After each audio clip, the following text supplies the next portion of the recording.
Përshëndetje nga Beekeeper TV. Duke qenë se në videon e më parshme ne folëm në lidhje me kristalizimin e mjaltit që kalon gjatë stinës dimrit, dhe që marrim siç është në këtë rast,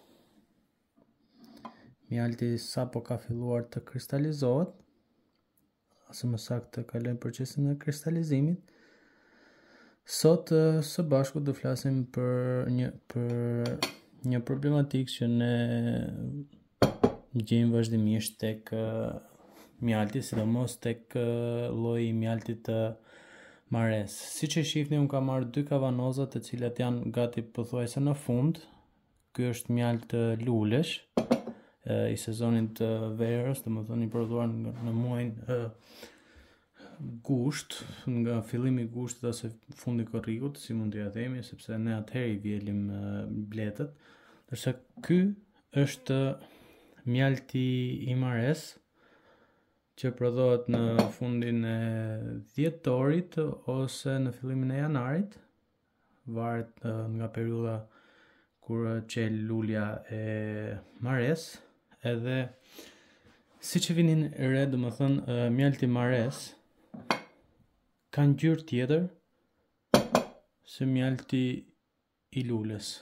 Dhe siç e shikoni, të dy e kanë kaluar procesin e kristalizimit, se mund të shikohet rreth e qark kavanozit.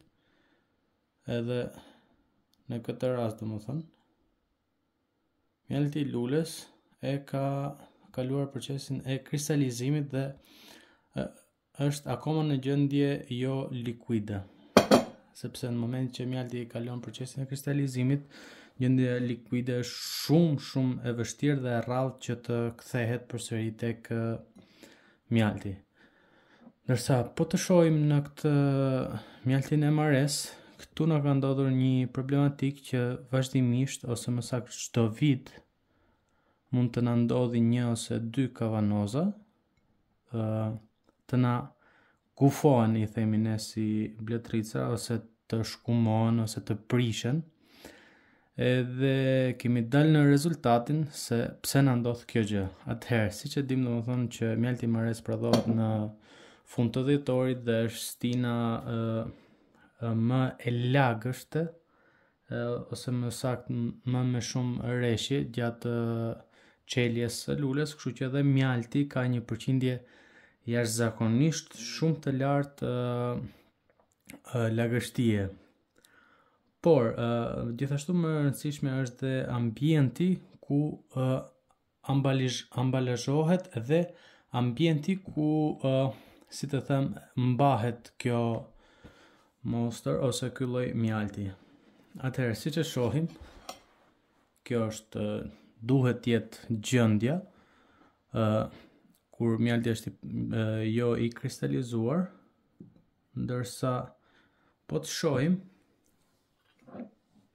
marrim këtë mjaltin e lules, shohim që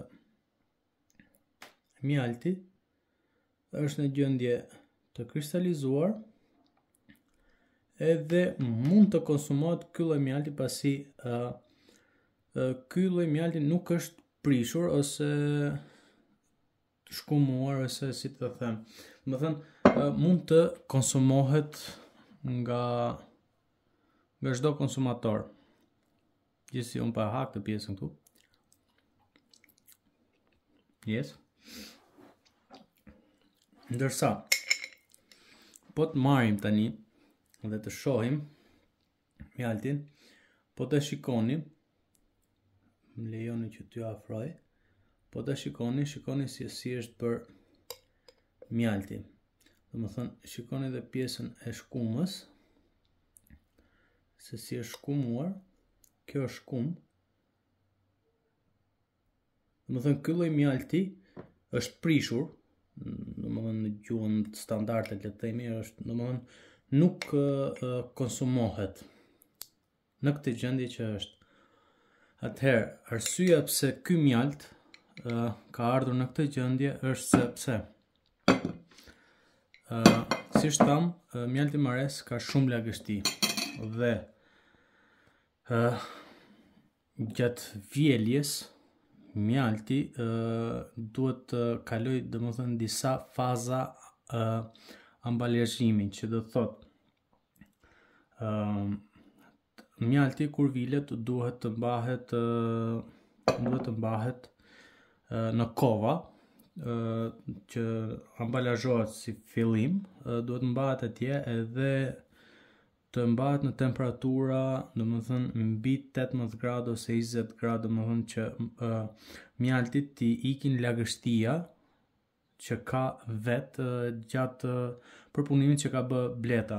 Flasim vetëm për mjaltin MRS në këtë rast, sepse mjalti i lulës, siç e shihni, është më së normal për të konsumuar dhe nuk ka asnjë lloj problematike. Problematika fillon me mjaltin MRS gjithmonë. Ky është mjalti MRS. Dhe një gjë rekomandohet gjithmonë tek gati të gjitha mjaltet që luga që të përdoret, në këtë rast unë kam marrë një lugë metalike, por nuk rekomandohet. Sidomos tek mjalti mares, luga duhet të jetë e thatë, të mos ketë, domethënë, përqindje lagështie, sepse kemi pas raste, unë personalisht kam pas raste që e kam marrë lugën nga lavamani, e sapolar, me pulza uji, e kam marrë dhe e kam përdorur tek ena e mjaltit. Ajo e në mjalti ka qenë e para që ka qenë, domethënë, si të them, në shinjestër për tu prishur, ose për tu gufuar, ose është shkumuar. Unë do ja tregoj se si mjalti, domethënë, do të rrjedhin. Jam ty afro edhe pak. Domethënë, po ta shikoni, mjalti është kthyer në gjendje likuide, por ngjyra i ka ndryshuar pak, ka lagështi, ka një aromë jo të mirë, domethënë që nuk është aromë mjalti, por është aromë, si të them, kur mjalti prishet, edhe ky lloj mjalti nuk mund të konsumohet në këtë gjendje. Siç e shohim, është gati i gjithi i prishur. Arsye pse është i errët është sepse mjalti akoma është në procesin e kristalizimit, mirë po pjesa e shkumimit ose gufimit ose prishjes së mjaltit nuk e ka lejuar mjaltin që të kristalizohet 100%. Kjo për shkak të lagështisë që ka mjalti i mares. Dhe për të gjithë abonentët e mi në kanalin e YouTube-it, të cilët në qoftë se ju do të aplikoni ose të abonoheni, unë do ju tregoj se si ta ambalazhoni mjaltin e mares, edhe se si mjalti i mares të mos prishet asnjëherë, sepse gjithmonë domethënë gjendet një zgjidhje për çfarë do lloj problematike që ka mjalti ose bleta, sëmundje të gjitha.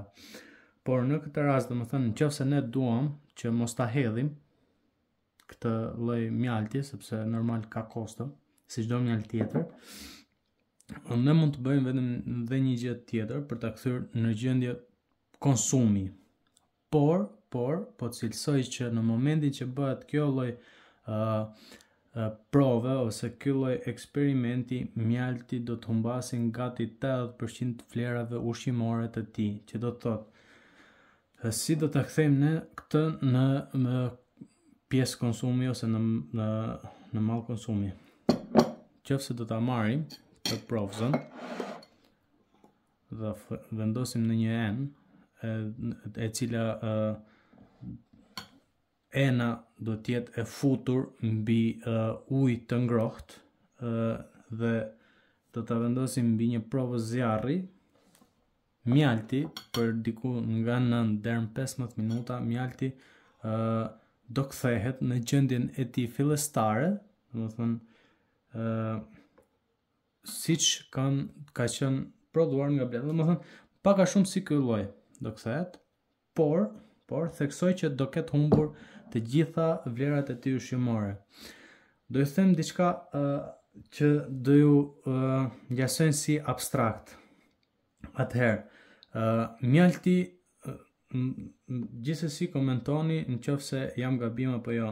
Pse mjalti i mirë prishet dhe mjalti industrial ose mjalti i prodhuar në rrugë artificiale nuk prishet? Domethënë në koncept është absurde, por në realitet është e vërtet që mjalti bio ose i prodhuar nga rrugë natyrale, domethënë bleta, pa asnjë lloj ndikimi artificial, prishet. Arsyeja është sepse mjalti përmban vitamina, kripra minerale, shumë gjëra të tjera që nëpërmjet përqindjes ujit ose lagështisë që ka ajri ose lagështisë që ka ena, ku ambalazhohet, temperaturat e tjerë sjellin që mjalti bio mund të prishet. Domethënë, mos ambalazhimi i dur i mjaltit do të sjellë këto lloj problematikash. Edhe dy janë elementet pse kjo ka ndodhur. Unë po jo them, një është lagështia, që ja kam thënë që në fillim të videos, është lagështia që ky mjalt ka. Domethënë mjalti mares ka përqindje definitive të lartë të lagështisë, ndërsa arsyeja dytë është që nëse ky mjalt mbahet në temperatura mbi 20 gradë, që do të thotë se ju mund të thoni me shumë të drejtë, mund të thoni që ore ku ta ambalazhojmë këto në verë ku temperaturat në verë shkojnë 30, 35, 38, 40. Jam shumë dakord. Atëherë, ky mund të ambalazhohet, ky lloj mjalti është ose rekomandohet që të konsumohet më shpejt se sa mjalti i luleve, për shkak të problematikës të lagështisë që ka. Dhe për sa i përket ruajtjes nga temperaturat e larta, ky rekomandohet të ruhet në ambiente të errta dhe të ftohta, që të mos i kalojnë domethënë 20 gradë e sipër, sepse në atë moment fillon dhe mjalti oksidohet, domethënë krijon ato reaksionet nëpërmjet ujit dhe saharozës, glukozës e tjerë, që ka përmban mjalti origjinal. Pra, siç e shihni, ne këtë mjalt nuk e konsumojmë në këtë gjendje që është, por nëse ne do ta vendosim, siç e tham pak më parë, domethënë që ta vendosim në një enë ku të vendoset mbi një enë tjetër me ujë të valuar, të ngrohtë, ky mjalt do të kthehet në gjendje likuide, siç ka qenë më përpara, dhe mund të konsumohet, por theksoj përsëri që ky mjalt i humb gati 80% të vlerave ushqimore që ky ka si mjalt. Sepse mjalti mares gjithmonë merret ose është përdorur për kuro të veçanta, sepse është shumë kurativ dhe është, domethënë, bleta që të nxjerrin mjaltin mares e ka më të lehtë të nxjerrë mjaltin e lules, sepse mjalti mares. Arsyeja është sepse pjalmi që merr bleta tek lulet e mares është më i rëndë se pjalmi i luleve që merr në ver, për shkak të lagështisë. Sepse në verë nuk kemi lagështi dhe prandaj mjalti i verës është mjalti i cili rron më shumë dhe nuk prishet. Faleminderit që më ndoqët